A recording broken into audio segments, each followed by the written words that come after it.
हजारों ऐसी खबरें मिल जाएंगी जिसमें आयुर्वेद को बदनाम किया जाता है कि आयुर्वेद मतलब किडनी फेल करने का विज्ञान, आयुर्वेद मतलब किडनी फेल करने की चिकित्सा। सच क्या है? यदि हम सच को देखते हैं तो आयुर्वेद में देखिए, आयुर्वेद की कोई भी दवा जो हमारे पुराने शास्त्रों में लिखी गई है, उस निर्धारित मात्रा को लेने से, निर्धारित मात्रा में सोने की, चांदी की, पारे को भी, मरकरी को भी शुद्ध करके महर्षि चरक, सुश्रुत, वाग्भट के आधार पर यदि उसकी दवा बनाई जाती है तो वो दवा नुकसान नहीं कर सकती। किसी भी ट्रायल में, किसी भी रिसर्च में उसके नुकसान सामने नहीं आए हैं। नुकसान तभी करती है या तो वो गलत तरीके से बनी हो, या गलत तरीके से दी गई हो, या उसकी डोज बहुत ज्यादा हो, तब वो नुकसान कर सकती है। इसका मतलब वो आयुर्वेद की दवा नहीं है। उसके दूसरी तरफ अगर एलोपैथ की बात करें तो एलोपैथ की दवा जो निर्धारित डोज में दी गई, वो दवा जिसका प्रोसीजर बिल्कुल सेफ है, वो दवा जिसको एजेंसीज ने अप्रूव किया, वो दवा जिस रूप में खोजी गई, जिस रूप में अप्रूव की गई, जिस रूप में रिसर्च की गई और रिसर्च में जिसको सेफ बताया गया, उसी दवा को बाद में किडनी फेलियर का कारण माना गया। और ये केवल किडनी फेलियर का कारण माना गया, ये हम नहीं कहते।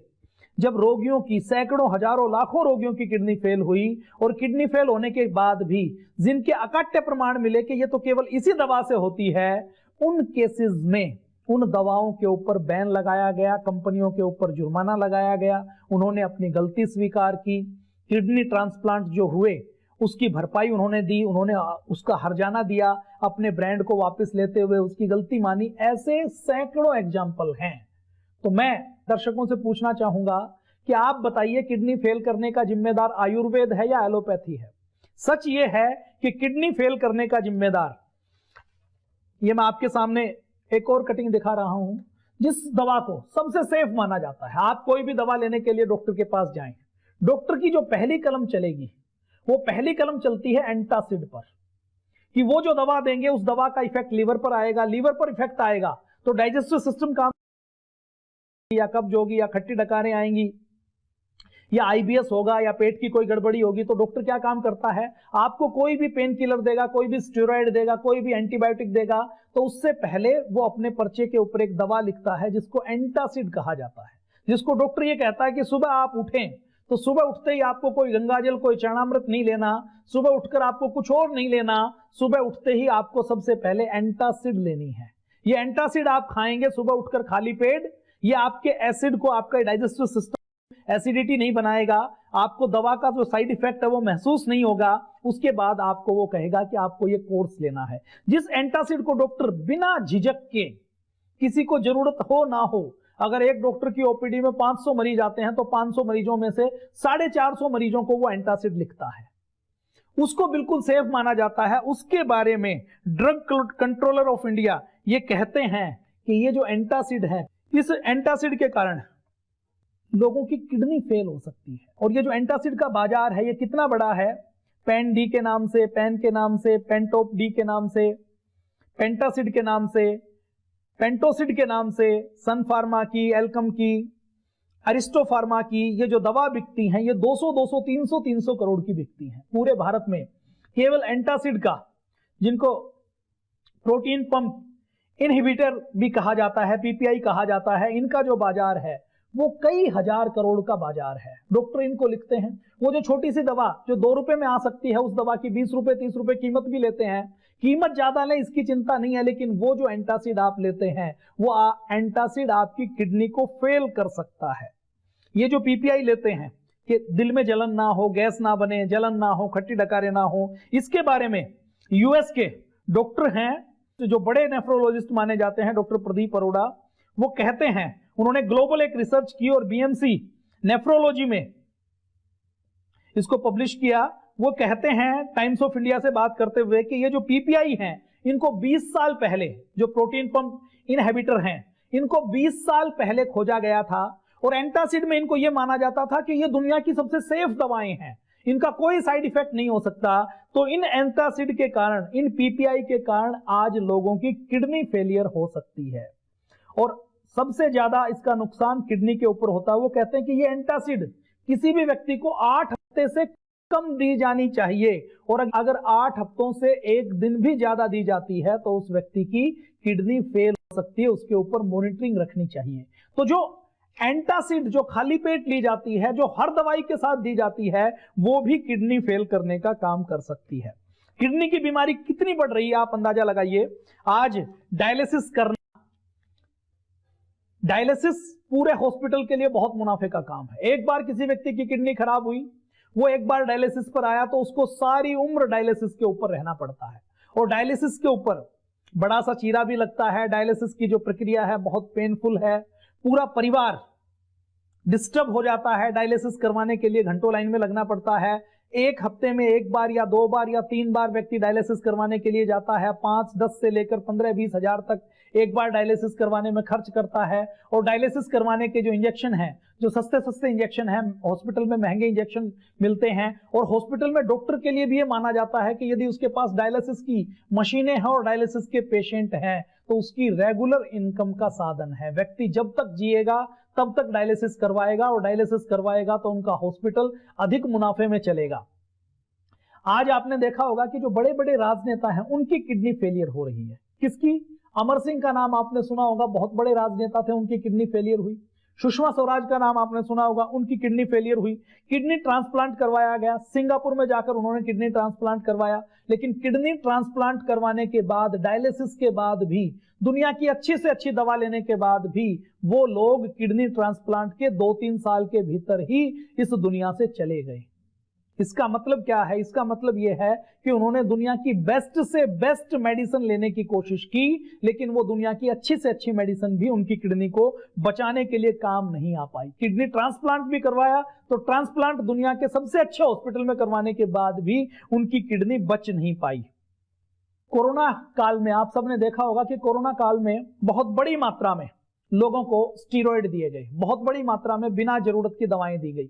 ऐसी दवाएं hydroxychloroquine, remdesivir, ivermectin, Tamiflu, FabiFlu, फिर प्लाज्मा थेरेपी, फिर जिंक, फिर तरह तरह के एंटीबायोटिक, तरह तरह के एंटीवायरल दवाएं, ये सारी दवाएं जो दी गई, इन दवाओं ने लाखों लोगों की किडनी डैमेज करने का काम किया।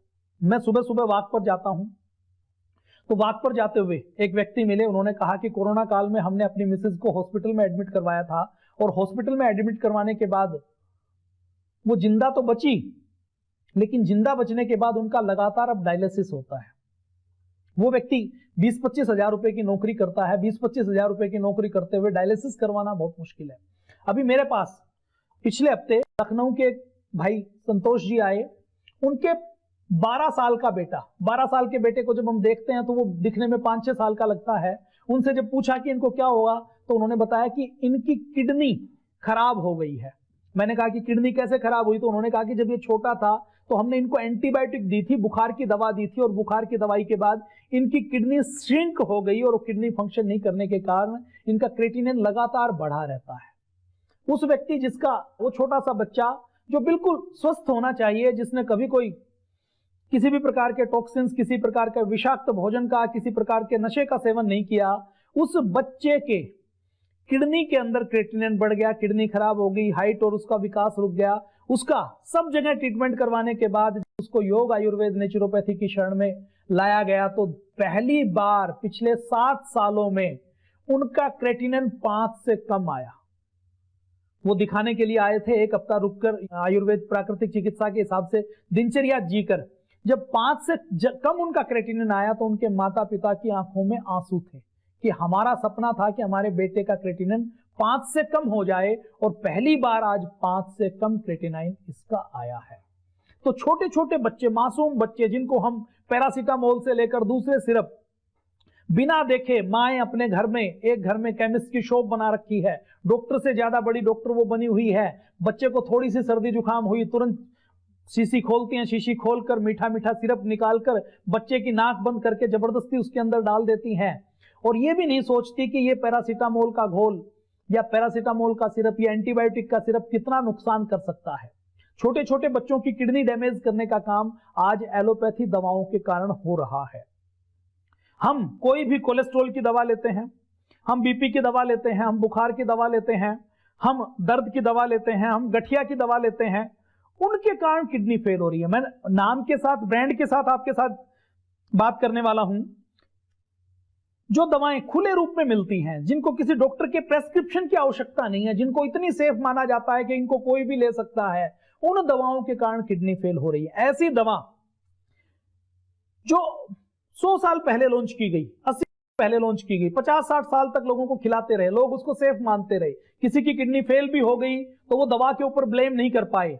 ऐसी दवाओं के कारण किडनी फेल हुई 10 साल 15 साल बाद जब पता लगता है, पहली बात तो रोगियों को पता नहीं लग पाता, पता लगता है जब वो कंपनी को ब्लेम करते हैं तो कंपनी को प्रमाण नहीं दिखा पाते, क्योंकि प्रमाण दिखाने के लिए रोगी की किडनी इसी दवा से फेल हुई है ये सिद्ध करना है, ये कोर्ट में इतना ही मुश्किल है जैसे कि भूसे के ढेर से सुई ढूंढना। कोर्ट के अंदर एविडेंस दिखाने पड़ते हैं, वो संभव नहीं हो पाता। तो लेकिन फिर भी ऐसे सैकड़ों एग्जाम्पल हैं जिसमें कोर्ट में एविडेंस दिखाए गए, ये प्रूव हुआ कि ये किडनी फेल करती है, फिर उनके ऊपर रोक लगाया गया। ऐसी हजारों दवाएं हैं जिनको डॉक्टर बेझिझक लिखता है और जिनकी कारण किडनी फेल होती है, जिनको बिल्कुल सुरक्षित माना जाता है। हमारी किडनी में जो दवाएं लेते हैं एलोपैथी की दवा के कारण एक्यूट रीनल इंजरी हो जाती है, AKI एक्यूट किडनी फेलियर हो जाता है, इंजरी हो जाती है।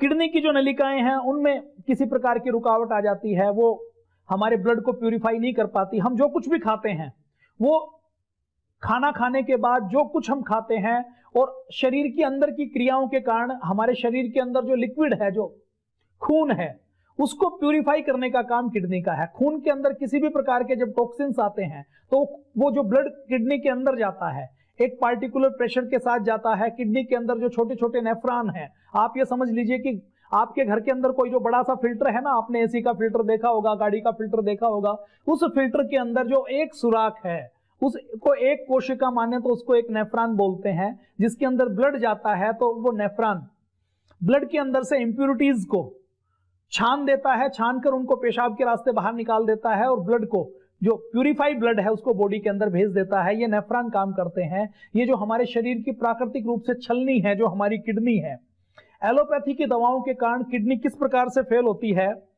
इसके बारे में हम बातचीत करेंगे। एलोपैथी की दवाओं के कारण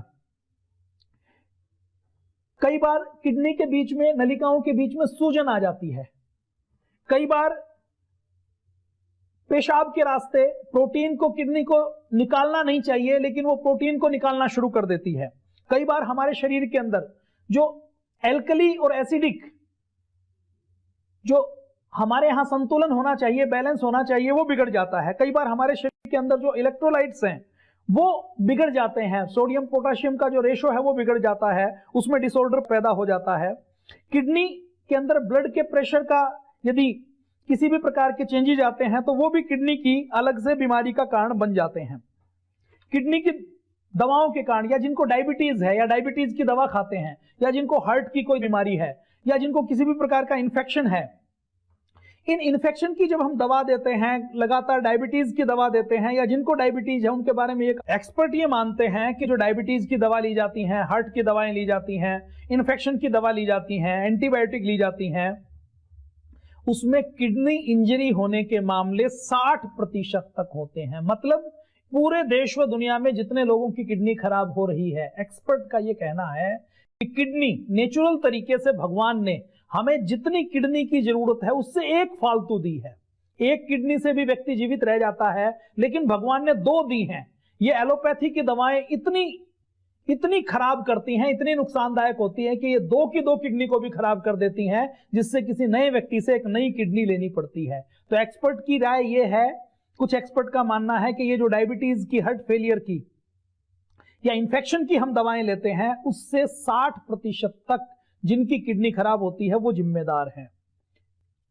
कोलेस्ट्रॉल की दवाओं का हम एग्जांपल लें। देखिए, स्टेटिन जिनको बोला जाता है, ये माना जाता है कि आज हर चौथा पांचवा व्यक्ति जिसकी उम्र 30 साल से 40 साल से ऊपर है, वो उसके अंदर कहीं ना कहीं HDL, LDL का या ट्राइग्लिसराइड का या कोलेस्ट्रॉल की रेशो का सिस्टम बिगड़ा हुआ मिलता है हर व्यक्ति को। कोलेस्ट्रॉल का एक ऐसा मिथ बनाया गया है कि हर व्यक्ति के दिमाग में ये डाला गया है कि आपका अगर कोलेस्ट्रॉल ठीक है तो आपको हार्ट की बीमारी नहीं होगी, कोलेस्ट्रॉल हल्का फुल्का भी आपका बिगड़ा हुआ है, गड़बड़ है, तो आपको हार्ट की बीमारी हो जाएगी। तो कोलेस्ट्रॉल को ठीक करने वाली एक साल्ट खोजा गया 1990 के आसपास। 1990 में सेरीवास्टेटिन नाम का एक साल्ट खोजा गया।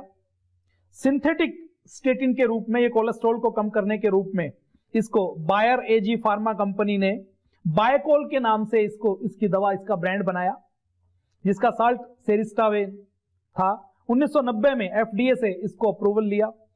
एफडीए से अप्रूवल लेने के बाद जिन्होंने इस बायकोल नाम की स्टेटिन, कोलेस्ट्रॉल को कम करने वाली दवा का सेवन शुरू किया, तो उन लोगों की पेट में दर्द, किडनी फेलियर की शिकायत शुरू हुई। कंपनी ने पहले मना किया कि हमारी दवा में कोई दिक्कत नहीं, हमारी दवा तो बिल्कुल सेफ है। 2001 में जब एफडीए के पास बहुत सी शिकायतें आई और यह प्रमाणित हो गया कि इस दवा का जिसने भी सेवन करना शुरू किया उसकी किडनी पूरी तरह से ठीक थी, 30, 35, 40 साल की उम्र में भी उसने सेवन शुरू किया, तो केवल इस दवा के कारण किडनी फेल होती है। तो 2001 में इस बायकोल नाम के ब्रांड को, जो कोलेस्ट्रॉल को कम करने के नाम से दिया जाता था, डॉक्टर ये कहता था कि इससे आपका कोलेस्ट्रॉल कंट्रोल होगा तो आपकी डेथ जल्दी नहीं होगी, हार्ट की कोई दिक्कत नहीं होगी। हार्ट की दिक्कत को दूर किया या नहीं किया बायकोल ने, इस बात की कोई सूचना नहीं है, कोई गारंटी नहीं है, लेकिन इस बायकोल के कारण सैकड़ों व्यक्तियों का किडनी फेलियर हो गया, हजारों लाखों व्यक्तियों का।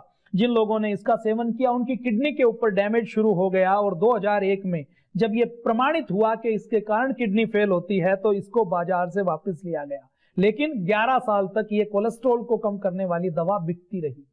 अगर ये 11 साल तक दवा बिक सकती है तो आप कल्पना कीजिए कि भारत में कोलेस्ट्रॉल की दवा खाने वाले रोगियों की संख्या बहुत ज्यादा है। उनमें से कितने ऐसे लोग होंगे जो कोलेस्ट्रॉल को कम करने की दवा खाते हैं, और जिस व्यक्ति ने यह बायकोल नाम की दवा खाई उनके शरीर में, किडनी में रब्डोमाइलिसिस की स्थिति पैदा हुई। इसमें हुआ क्या, उनको ऐसा महसूस हुआ कि उन्होंने कोलेस्ट्रॉल को कम करने की दवा खाई तो उनकी जो मांसपेशियां हैं, मसल्स हैं, वो तेजी से टूटने लगी। उनकी मांसपेशियों में पूरे शरीर में दर्द होना शुरू हो गया, कमजोरी होनी शुरू हो गई, उल्टी आनी शुरू हो गई, उनको भ्रम की स्थिति पैदा हो गई, उनका जो पेशाब का रंग है वो चाय की तरह होना शुरू हो गया। उनकी मांसपेशियों के टूटने से उनके ब्लड के अंदर प्रोटीन का, मायोग्लोबिन का लेवल बढ़ गया और किडनी के ऊपर ज्यादा लोड आने के कारण किडनी फेल होना शुरू हो गया। कंपनी ने हमेशा की तरह, जैसा एलोपैथी कंपनियां, जैसी ड्रग कंपनियां कहती हैं कि वो कहते हैं कि हमारी दवा तो बिल्कुल, हमारी दवा से कोई नुकसान नहीं होता, तो पहल वो दवा के ऊपर ये कहते हैं कि हमारी दवा से कोई नुकसान नहीं होता, लेकिन फिर प्रमाणित होने के बाद 7 लाख लोगों ने इसका प्रयोग किया, और 7 लाख लोगों ने, जिन्होंने इसका प्रयोग किया, 7 लाख लोगों को रब्डोमाइलिसिस की बीमारी हुई, उनकी मांसपेशियां टूटी, उनकी किडनी में इंजरी हुई। और ये दवा भारत में भी 2001 तक बिकती रही। ये तो विदेशों में उसके ऊपर बैन लग गया, विदेशों की देखा देखी भारत में उसके ऊपर बैन लगा दिया गया। लेकिन कल्पना कीजिए कि कोई कंपनी केवल भारत में ऐसी कोई दवा लॉन्च कर दे, तो भारत में ऐसा कोई सिस्टम नहीं है जो ऐसी दवा के ऊपर बैन लगाने का काम करे। ऐसे ही बुखार और जो दर्द की दवा है, जिसको बिना सोचे समझे हम ले लेते हैं, वो कैसे किडनी फेल करती है। फेनासेटिन नाम का एक साल्ट खोजा गया। कब खोजा गया? 1880 के आसपास जर्मनी में, आज से 140 साल पहले। उस समय तक आयुर्वेद में हजारों प्रकार के बुखार की दवाइयां थी, गिलोय से लेकर कालमेघ से लेकर। जर्मनी में ये फेनासेटिन नाम का साल्ट खोजा गया। बायर फार्मा ने 1887 में इसको अप्रूवल करवाया। यह बाजार में ऐसी पहली दवा थी जो दर्द को, बुखार को दूर करने का काम करती थी। उससे पहले दर्द को दूर करने वाली जितनी भी दवाएं थी उसमें अफीम का, नशे का प्रयोग करते थे। तो कंपनी ने इसको बहुत बड़े तरीके से प्रसारित किया गया कि इसके अंदर कोई अफीम नहीं है और ये दर्द को दूर करती है। जिन लोगों को गठिया है, जिन लोगों को जोड़ों का दर्द है, उनके लिए बहुत उपयोगी है। और जब इस दवा के खाने से लोगों की डेथ होनी शुरू हुई, लोगों की किडनी फेलियर होनी शुरू हुई, किडनी के अंदर दिक्कत होनी शुरू हुई, तो पहले तो कंपनी ने माना नहीं। और आप कल्पना कीजिए दवा कितने दिन तक बिकी है। फेनास्टेटिन नाम का ये साल्ट जिसकी दवा बनाई गई, ये पूरी दुनिया के कई देशों में, केवल जर्मनी में नहीं, यूएसए में, यूके में, यूरोप में ये लगातार बेची जाती रही और 90 साल तक बेची जाती रही। 90 साल तक इसके ऊपर कोई कार्रवाई नहीं, किसी को पता नहीं लगा कि इसका नुकसान है। क्यों? क्योंकि जो व्यक्ति को दवा लेता उसकी किडनी फेल भी हो जाती, तो वो किडनी फेल होने का कारण किसी और चीज को मान लेता था, उसको लगता ही नहीं था कि इस दवा के कारण किडनी फेल हो जाती है।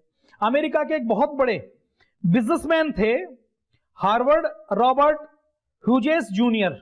ये बहुत बड़े बिजनेस टाइकून थे। जैसे आज की दुनिया में हम बात करें तो मार्क जुकरबर्ग, आज की दुनिया में हम बात करें तो बेन जोसेफ, आज की दुनिया में बात करें तो अलीबाबा का जो मालिक है, जिसको अभी पिछले दिनों अंडरग्राउंड कर दिया गया। ऐसे बिजनेस टाइकून थे, बहुत बड़े इन्वेस्टर थे, पायलट थे, इंजीनियर थे, फिल्म निर्देशक थे और बहुत बड़े दानदाता थे। माइक्रोसॉफ्ट के जो संस्थापक हैं बिल गेट्स हैं, इस प्रकार के व्यक्तित्व थे। अब ऐसे व्यक्तित्व की डेथ हो जाए तो सब लोग सर्जरी करेंगे, सब लोग उसका पोस्टमार्टम करने की कोशिश करेंगे। तो ये जो बिजनेस टाइकून हैं, इनकी जब डेथ हुई तो डेथ होने के बाद जब इनका पोस्टमार्टम किया गया तो ये पता लगा कि ये व्यक्ति पिछले 1.5-2 महीने से फेनासेटिन का प्रयोग कर रहा था और फेनासेटिन का प्रयोग करने से इसकी किडनी का फेलियर हुआ है। जब इसकी डेथ हुई तो लोगों की थोड़ी सी आंखें खुली, लोगों ने जानना शुरू किया, मानना शुरू किया कि ये दवा किडनी फेल करने का कारण हो सकती है। तो इस फेनासेटिन के ऊपर 90 साल बाद बैन लगाया गया। 90 साल तक ये दवा लगातार बिकती रही, भारत में भी बिकती रही, दूसरे देशों में भी बिकती रही। 1973 में जब इसका पता लगा तो सबसे पहले कनाडा ने इसके ऊपर कार्रवाई की। कनाडा में कार्रवाई करने के बाद भी अमेरिका में 1983 तक ये बिकती रही और 10 साल तक। आप कल्पना कीजिए, जब ऐसी प्रतिबंधित दवाएं जो किडनी फेल करने का काम करती हैं, वो यदि 10 साल तक दूसरे देशों में बैन होने के बाद, अमेरिका की एक स्टेट कनाडा में बैन हो चुके हैं, लेकिन उसके बाद अमेरिका के बाकी हिस्से में वो बिक रही है, तो आप कल्पना कीजिए कि पूरी दुनिया की क्या स्थिति होगी, भारत की क्या स्थिति होगी। भारत में तो कोई बात करने का, कोई पहचान करने वाला व्यक्ति भी नहीं है। ऐसे ही भारत में आज और पूरी दुनिया में गठिया के बहुत ज्यादा रोगी हैं। हर व्यक्ति की कहीं कमर में दर्द है, गर्दन में दर्द है, जोड़ों में दर्द है, घुटने में दर्द है। जिसकी उम्र 50 साल से ऊपर है उस व्यक्ति को तो वात रोग जरूर है। आर्थराइटिस पूरी दुनिया की एक सबसे बड़ी समस्या है और पूरी एलोपैथी में इसका कोई स्थायी समाधान नहीं है। इसका समाधान केवल योग, आयुर्वेद, नेचुरोपैथी में है, जिसको पूरा प्रश्रय नहीं दिया जाता, जिसकी अवहेलना की जाती है। तो एलोपैथी में नई नई दवाइयां आती रहती हैं आर्थराइटिस को ठीक करने के लिए। गठिया की एक दवा, एक साल्ट, सुप्रोफेन के नाम से एक साल्ट की खोज की गई। सुप्रोफेन नाम के साल्ट को एंटी इंफ्लेमेटरी ड्रग के नाम से, नॉन स्टेरॉइड एंटी इंफ्लेमेटरी के नाम से इसको लॉन्च किया गया और ये कहा गया कि ये पूरी तरह से सेफ है, इसका प्रयोग करेंगे तो दर्द नहीं होगा, सूजन नहीं होगी, जोड़ों का दर्द ठीक हो जाएगा। और जिसको प्रोफेनल के नाम से, ब्रांड नेम प्रोफेनल के नाम से मार्केटिंग किया गया और मार्केटिंग करते हुए फार्मा कंपनी ने ये कहा कि ये तो बहुत सेफ है, इसका किसी भी प्रकार से नुकसान नहीं है। 1986 से पहले इसको कई सालों तक खूब मार्केटिंग किया गया। मार्केटिंग करके सुप्रोल के नाम से भी इसको टेबलेट के रूप में बेचा गया। लेकिन जब लोगों ने इसका प्रयोग किया तो प्रयोग करने के बाद यह पता लगा कि इस गठिया के जोड़ों के दर्द की दवा से राहत तो थोड़ी मिलती है, लेकिन जो गठिया के जोड़ों के दर्द के रोगी हैं, इससे तो उनका किडनी फेलियर होना शुरू हो गया। तो इसके ऊपर आवाज उठानी शुरू हुई, इसके ऊपर बातचीत करनी शुरू की और जब इसके ऊपर बातचीत करनी शुरू की तो पहले कंपनी ने हर बार की तरह डिनाई